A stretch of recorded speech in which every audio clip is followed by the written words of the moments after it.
Deus é o dono do lugar, aqui quem fala é Everson Montanha. Estou aqui no Lar dos Moreira para fazer uma série de vídeos, sendo recebido e recepcionado pela doutora Maria Cristina Souza Xavier Moreira, para quem a gente agora está fazendo um trabalho com o projeto Legado Empresarial. E a gente vai conhecer um pouquinho desse projeto e conhecer também a nossa anfitriã. Tudo bem? Muito obrigada, Montanha. É uma honra para mim estar sendo entrevistada por você. E espero poder contribuir com o público, né? E que tem até, inclusive, um foco, né, específico, que são os empresários, suas famílias e o desejo de continuidade da empresa. Fazendo aqui uma menção aqui à doutora Vânia Juliano, que foi o veículo que nos apresentou. A gente, através do Vozes de Impacto, eu a conheci, e aí a gente teve uma sinergia, a gente agora está fazendo um projeto juntos, e hoje um segundo projeto dentro desse primeiro, que é fazer uma construção de alguns conteúdos que são muito interessantes para um público que ainda não tem muito esse domínio, né? Então eu queria que a senhora se apresentasse, falasse um pouquinho de você, como é que foi essa construção, para a gente começar na pauta de hoje. Muito obrigada, Montanha. É uma honra, né, poder falar de uma trajetória profissional. No meu caso, eu comecei lá atrás, primeiramente como policial militar, depois me tornei advogada, enquanto, né, aguardava galgar posições mais, digamos assim, sólidas, né? E essa advocacia para mim foi muito instrutiva, assim como a própria polícia militar, né? A gente aprende a lidar com o ser humano, com os desafios. E continuei a estudar e ingressei no judiciário em 97. A minha primeira lotação no judiciário como oficial de justiça, que fui por 23 anos, foi na Vara de Falências e Concordatas da época, que hoje é Vara de Falências e Recuperação Judicial, Montanha. E foi muito interessante porque eu uno essa vivência dessa época ao que eu desejo fazer hoje como advogada. E eu vou já explicar. Fiquei 5 anos nessa Vara de Falências e a atividade mais corriqueira que eu tinha que desenvolver era justamente lacrar empresas, intimar os sócios, enfim, um trabalho muito, ao meu sentir, dolorido, porque quando eu chegava para lacrar, cumprindo uma ordem judicial, era muito duro, Montanha. Imagina, eu observava todo aquele acervo e imaginava, meu Deus, quanto tempo de trabalho, quanto esforço, quanta conquista, né, para que a empresa chegasse àquele patamar. E, no entanto, por uma má administração, ou mesmo uma contingência do mercado, né, que às vezes se torna muito oscilante, a gente também não pode só condenar, né, o empresário. Ou seja, podem ter interagido vários fatores que culminaram com a falência da empresa. Mas o fato é que isso me marcava muito. Eu me sentia triste em ser a porta-voz desta medida, mas também sabia separar porque era o cumprimento da minha atividade. Então, eu tinha que cumprir sob pena de eu ficar até, digamos, responder a um processo administrativo, né, me prejudicar, e não era o caso. Então, querido, depois fiquei, como falei, né, no judiciário por 23 anos, porque agreguei o tempo, né, de policial, como servidora, depois também de advocacia, já tinha trabalhado também antes, enfim, desde novinha trabalho, né? Então eu juntei isso tudo e em 2019 eu me aposentei. E aí pensei, quero advogar, porque eu adoro trabalhar. Eu acho que o trabalho é uma coisa maravilhosa, dignifica realmente o ser humano. Verdade. Não é, Montanha? Como é bom trabalhar, como é bom interagir, principalmente com algo que a gente sinta que seja útil à sociedade. E foi que eu pensei, vou trabalhar com direito sucessório. E isso em dezembro de 2019. Gente, quando foi março de 2020, aconteceu o quê? A pandemia. A pandemia. Olha, como eu iria continuar a falar sobre morte, que até seria algo até bem pertinente, porque muitas pessoas, muitas vidas, infelizmente, né, se foram naquele momento, mas eu acho que as pessoas nós todos estávamos tão fragilizados que eu não conseguia, assim, um espaço ético para insistir nessa advocacia. Porque, veja, às vezes você tem um conteúdo teórico, tem experiência, mas não encontra no momento... O lastro para entrar, né? Exatamente. A brecha. Exatamente. E a questão ética, eu acho que ela é fundamental. Então, queridos, 2019, chegamos aqui, 2026, E já fazendo essa parceria com o Montanha, inclusive indico, ele é muito bom, né, no que faz. Parabéns, Montanha. Realmente eu vejo em você um diferencial. Muito obrigado. Por isso estou aqui, por isso assim, né, estamos estabelecendo, né, esse feedback. E eu tenho muita esperança, através desse trabalho, de poder divulgar o trabalho que eu trago comigo, mas é um trabalho assim, não só material, eu vejo como um trabalho transcendente, espiritual, emocional e também, claro, material. Em que sentido? Eu vou explicar. Maravilha. Ó, foi uma construção, porque ela também é escritora. A gente chegar, eu achei um fato que foi muito interessante, que a gente fez uma ação e na visão dela foi uma ação que não deu muito resultado, mas essa ação provocou ela um pensamento que levou ela a definir esse nicho, né, que a gente ainda estava com uma dificuldade com a questão do nicho, e aí nasceu o legado empresarial de fato, né? Aí você definiu as vertentes, como vai ser a abordagem, e a gente vai falar um pouquinho sobre holding familiar. Queria que você explicasse um pouquinho sobre isso. Como é que funciona essa questão, para o pessoal, para o público entender. Sim, muito obrigada pela pergunta. Ela me oportuniza, né, falar com vocês sobre isso e para mim é uma honra. Mas antes, eu tenho que me legitimar a falar sobre isso, certo, Montanha? Então, assim, no decorrer do meu trabalho como oficial de justiça, sempre estudei muito. E eu queria, na verdade, assim, me tornar uma professora universitária, como me tornei. Mas para isso eu tive que fazer mestrado e fiz em relações econômicas. Então, eu associei aquela prática que eu tinha já da lida com a vara de falência, com os concordatos, com o fechamento, que era o viés prático, e me tornei uma professora de falências, concordatas, perpassei com a minha prática docente todas as matérias ligadas ao direito empresarial, como direito societário, princípios básicos, né, que regem a empresa, e me apaixonei ainda mais, porque assim, eu uni os dois âmbitos, né, o prático e o teórico. E aí, queridos, eu posso dizer a vocês que quando houve essa virada de chave agora, que o Montanha acabou de referir, foi no sentido de que, sim, como escritora que sou, eu comecei a pensar que eu poderia desenvolver um projeto ligado à minha escrita, porque eu não via assim muito sentido na advocacia que eu estava exercendo, que era sistêmica, humanizada, mas muito pulverizada, ou seja, muito aberta. Foi aí nesse momento em que eu disse a Montanha, eu tive um insight e decidi, eu vou unir todos esses saberes acumulados ao longo dos anos, que é uma coisa que realmente é real, foi vivida, é vivida, e trouxe, claro, acoplei o direito sucessório e cheguei justamente ao legado empresarial. E no que consiste o legado empresarial? Justamente uma ferramenta, um projeto que visa auxiliar você, empresário, vocês, sócios de uma empresa familiar, vocês que têm a preocupação de deixarem essa empresa em boas mãos. E por que deixarem? Por que eu falo assim?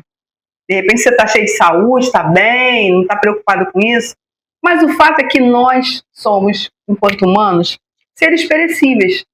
E a qualquer momento nós podemos partir. E aí é nesse contexto que entrou na moda, né, a holding familiar. E aí, no que consistiria a holding familiar? Como uma ferramenta, um instrumento de planejamento sucessório no âmbito empresarial, que retiraria os bens das pessoas físicas individualmente consideradas e passaria para uma pessoa jurídica, que seria justamente essa holding, ou essas pessoas jurídicas que, conglomeradas, associadas, criariam esse império, esse patrimônio. Veja bem, nós estamos aqui falando em termos gerais. Nada impede que um pequeno empresário, médio, ou, claro, e principalmente o grande empresário, movimente essa ferramenta. Quando a gente fala em conglomerado, é claro que nós estamos nos referindo às grandes empresas. E aí, por que ela também está abordando essa questão? Porque hoje em dia existem muitos pequenos empresários que movimentam pequenas atividades. Então, vou falar por mim. Eu sou um cara que alugo mesa e cadeira, alugo pula-pula, e trabalho com jornalismo e também trabalho com Uber. Vamos dizer que eu quisesse fazer isso, essa atividade se tornar uma hold, né? E aí cada membro da minha família teria uma participação. Basicamente é isso. Primeiramente, eu queria até te enaltecer como um empreendedor multifacetado, né? Que busca correr atrás do seu dia a dia, exercendo atividades diversas, e certamente tem um custo para você, de esforço e tudo mais, mas é isso que nos faz crescer, não é isso, Montanha?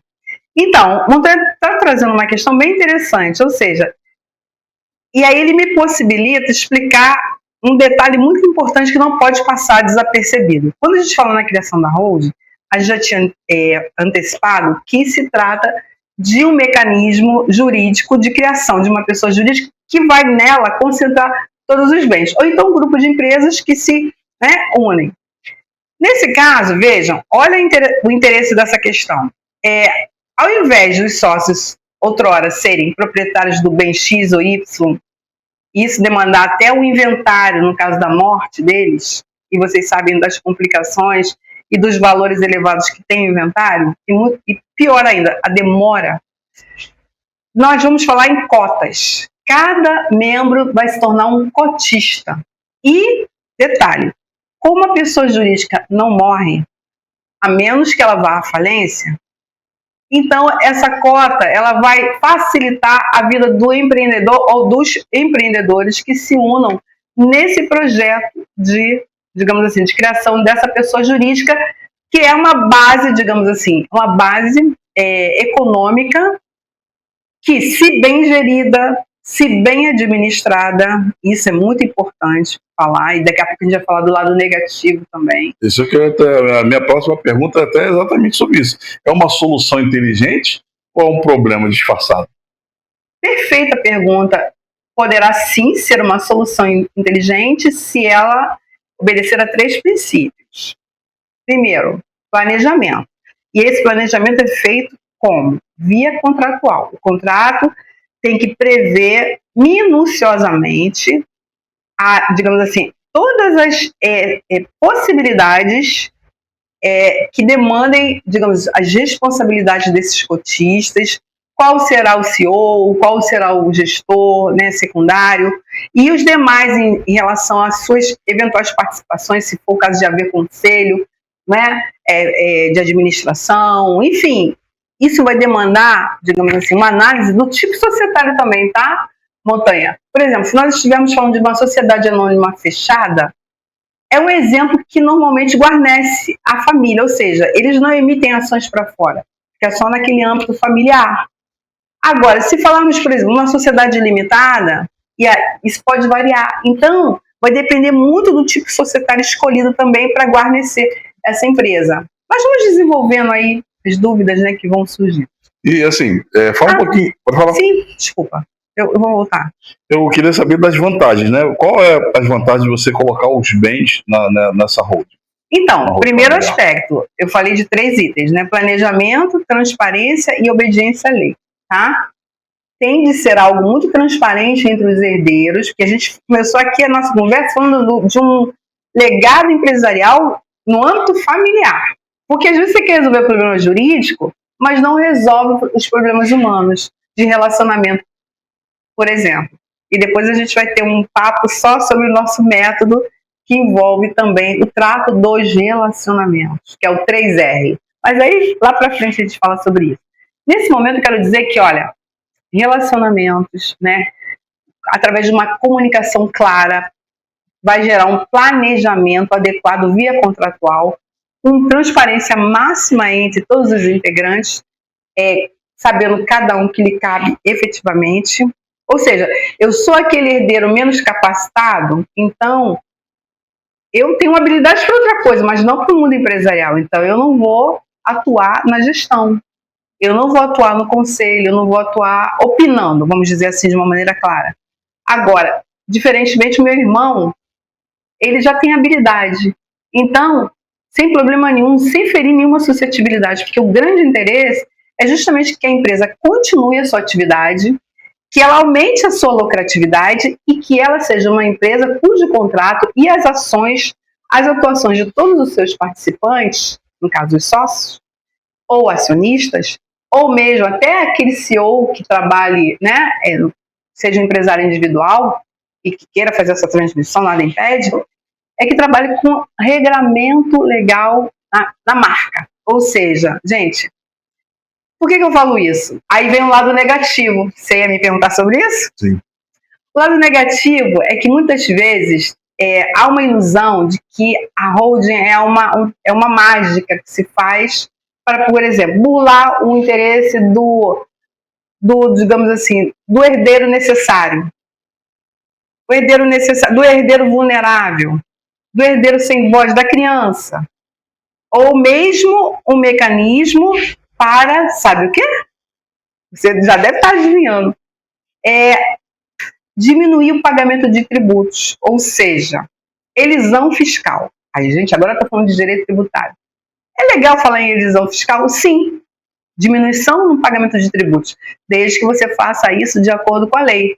E os bons tributários que estão me ouvindo sabem que isso é plenamente possível. Mas aqui o nosso foco é justamente falar que não há mágicas, e sim planejamento, transparência e obediência ao regramento legal. E assim, qual é o principal sinal de que a holding está dando problema, que ela é um problema efetivo? Muito boa pergunta. Quando justamente esse lado relacional, relacionamentos humanos, não foram tratados. Foi criada a holding para tratar do problema jurídico, mas foi atropelado o trato relacional. E aí, se me permite, posso falar do método? Pode ficar à vontade. Nós desenvolvemos o método R3 justamente pensando nisso. Por quê? Eu deixei de falar que, além da minha formação jurídica, eu também tenho uma formação holística. Eu fiz constelação familiar. Eu amo a constelação familiar porque ela revela, digamos assim, situações desse trato relacional, muitas vezes assim, cobertas, e que, por estarem cobertas, para uma mente assim mais cartesiana, digamos assim, com todo respeito, né, essas mentes, elas não conseguem resolver o conflito. E aí, tratando esse assunto de uma maneira sistêmica, mais abrangente e para além do jurídico, a gente consegue, através de uma consultoria, né, que tem fases, tá? A gente primeiro senta com o interessado, ouve qual é a sua pretensão, aí criamos uma estratégia, né, de análise, de atuação específica, personalizada, de acordo com a empresa que vai necessitar da nossa consultoria. Então é tudo muito, como eu vou te dizer, tudo muito assim pensado nos detalhes. Não é como vender, digamos assim, um parecer porque eu quero só ganhar dinheiro. Não. Aqui a nossa, como eu falei logo no início, né, a nossa missão, ela vai muito além dos ganhos, né, dos honorários.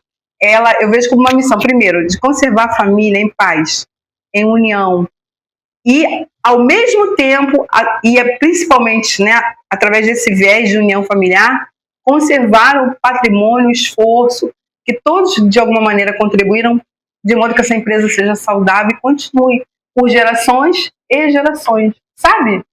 Não é uma atividade que vai ter um propósito de mexer com um ser humano. Vai, de alguma forma, vai ter atrito, mas são coisas que precisam ser faladas, né? Precisam ser ditas. Não dá para jogar para debaixo do tapete, exatamente isso. Tá num linguajar bem simples. E aí, voltando ao método R3, se me permite, Montanha. Aí, esse método R3, nós criamos justamente para desenvolver essa questão dos relacionamentos, tratar esses relacionamentos. Depois, além, né, da questão dos relacionamentos, delimitar um regramento jurídico adequado, e aí a minha outra vertente como jurista, e, por fim, delimitar também as responsabilidades concernentes a cada membro. Ou seja, diante daquilo tudo que nós falamos, é CEO, é o gestor, é o administrador, não, eu só faço parte do conselho, ou então não, eu sou só aquele tipo de cotista ou acionista que só recebe dividendos. Então, você não tem responsabilidade, mas também não tem direitos de opinar. Estão me entendendo onde eu quero chegar? Mas isso tem que estar muito bem esclarecido através de reuniões e reuniões, quantas forem necessárias para a gente chegar a esse objetivo. Sensacional. E existe um perfil, né?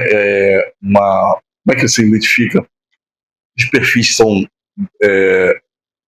prontos para aderir à holding familiar? Então, eu vejo que a partir do médio empresário, isso fique mais, digamos assim, compatível. Não desmerecendo, né, a camada, digamos assim, menos, né, realizada, né, em termos de capital social, que é o termo que a gente utiliza no direito empresarial. Ou seja, o capital social menor pode, sim, se quiser, mas eu acho que não compensa financeiramente pelo esforço, pelo desdobramento. Mas uma dúvida que eu fiquei é se esse perfil é analisado pela conjectura das empresas ou pela perfil da família.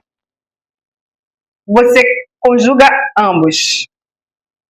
Se for uma família de atuações mistas, vamos imaginar, mistas, uns são muito comprometidos com a empresa, são assim preocupados efetivamente com o destino dela, e outros não, só vão ali para pegar os dividendos e tudo mais. Então, sem contar que a questão do inventário, eu acho que é uma coisa que chama muito a nossa atenção, porque quando nós falamos hoje de inventário, gente, o que vem à mente, né, de todo aquele que trabalha essa noção? Você, o que você pensaria em termos de inventário? O que seria inventário? Então, o inventário é uma contabilidade, no modo geral, é uma contabilidade unitária de cada bem, e esse bem também vai ter um valor financeiro inerente, e aí, o que eu não entendo muito bem é se isso já é pré-definido através de testamento, ou o testamento não tem nada a ver com isso. Sim, inclusive o testamento é um instrumento importante do direito sucessório, que a gente pode pensar em né, falar sobre isso mais à frente. Mas, assim, de logo, eu te adianto que, trabalhando no judiciário por tanto tempo, como trabalhei, e até hoje, como advogada, né, atuando em inventários, inclusive até aproveito para dizer que a minha atuação é só extrajudicial, e aconselho todos aqueles que precisem fazer inventário que o façam no âmbito extrajudicial, através dos cartórios de notas, e, enfim, podem contar comigo se precisarem desse auxílio, porque há necessidade de um advogado acompanhar todo o procedimento e assinar, né, junto. Enfim, mas assim, o inventário, ele, além de demorado de uma maneira geral, ele vai levar em consideração todo o patrimônio daquela família e gera um complicador, porque vai ter que se estabelecer cotas partes na divisão, talvez bens tenham que ser vendidos, talvez haja briga entre os herdeiros. Vamos imaginar um único bem valioso. Imagina aquilo tendo que ser vendido para que haja uma partilha. Essa venda pode demorar anos para acontecer, gente. E outra coisa, tem tributo, né? Tem o ITCMD, que é o Imposto de Transmissão Causa-Morte. Então, além de tudo, o Estado também participa, né, desse patrimônio. Ah, na holding não participaria? Não, participa também. Mas a gente está falando aí de cotas. É diferente.